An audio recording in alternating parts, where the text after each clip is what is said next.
અને સમાચાર કચ્છથી જે 24 કલાકથી જિલ્લામાં સાર્વત્રિક વરસાદનો માહોલ છવાયો છે। અબડાસા, લખપત, નખત્રાણા અને માંડવીમાં ધોધમાર વરસાદ ખાબકી રહ્યો છે। અબડાસામાં 11 ઇંચ, લખપતમાં 9 ઇંચ વરસાદ ખાબક્યો, નખત્રાણામાં 8 ઇંચ, માંડવીમાં 7.5 ઇંચ વરસાદ, અંજારમાં 5 ઇંચ, મુન્દ્રામાં 4, ભુજમાં 3.5 ઇંચ વરસાદ નોંધાયો છે। ગાંધીધામમાં 3 ઇંચ, રાપર અને ભચાઉમાં 1 થી 1.5 ઇંચ જેટલો વરસાદ નોંધાયો। કચ્છમાં આજે પણ ધોધમાર વરસાદની હવામાન વિભાગની આગાહી છે।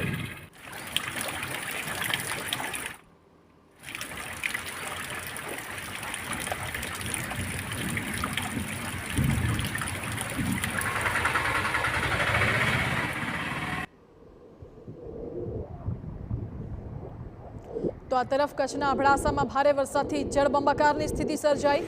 વરસાદ બાદ અનેક ગામમાં નદીઓમાં નવા નીર આવ્યા છે।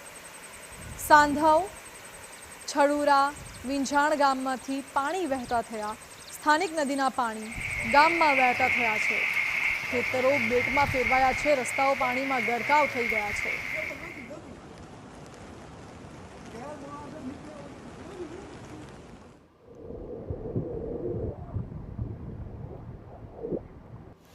અને આ તરફ કચ્છમાં ભુજનું ઐતિહાસિક હમીરસર તળાવ છલકાયું છે। ભારે વરસાદને પગલે તળાવ છલકાઈ ઉઠ્યું।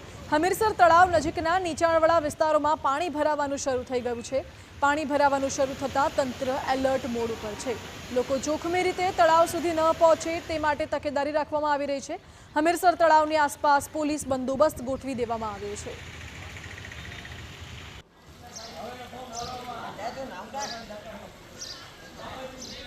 કચ્છમાં જે રીતે હવામાન વિભાગ દ્વારા આગાહી કરવામાં આવી હતી અને તે મુજબ અબડાસા, લખપત તથા ભુજ સહિતના જે વિસ્તારો છે ત્યાં ગઈકાલ રાતથી વરસાદ છે તે શરૂ થઈ ગયો છે। ખાસ કરીને ભુજનું ઐતિહાસિક હમીરસર તળાવ છે તે છલકાઈ ગયું છે અને તેની કારણે લોકોમાં ખુશી પણ છે, પરંતુ કેટલાક વિસ્તારો એવા છે કે જ્યાં હમીરસરના પાણી ઓવરફ્લો થતાં હવે નીચાણવાળા વિસ્તારોમાં પાણી ભરાવાની શરૂઆત થઈ ગઈ છે।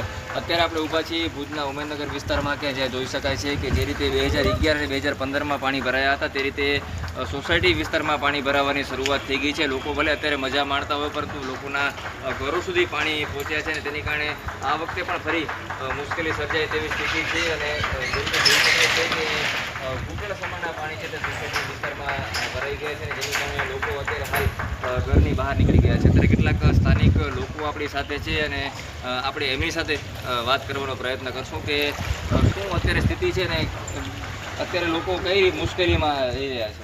અત્યારે મુશ્કેલી બહુ છે ને, વરસાદે ફૂલ ચાલુ છે। અત્યારે 2011માં 7-8 ફૂટ પાણી ભરાણ હતા કોલોનીમાં, બધા આખી કોલોની ડૂબમાં હતી। 2015માં ફૂલ ભરાણ હતો। અત્યારે 4-5 ફૂટ પાણી ભરાયેલા છે।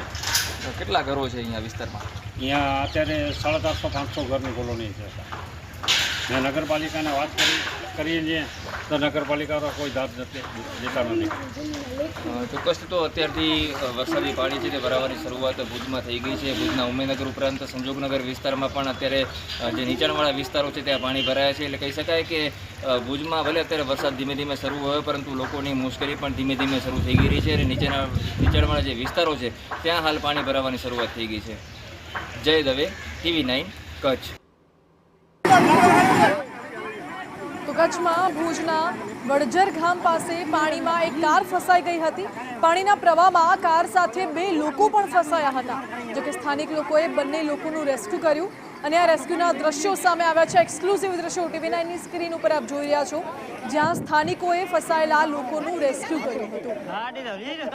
દ્રશ્યો ભુજના વડજર ગામ પાસેના છે, જ્યાં કાર પાણીમાં ફસાઈ ગઈ હતી અને કારમાં કેટલાક લોકો સવાર હતા।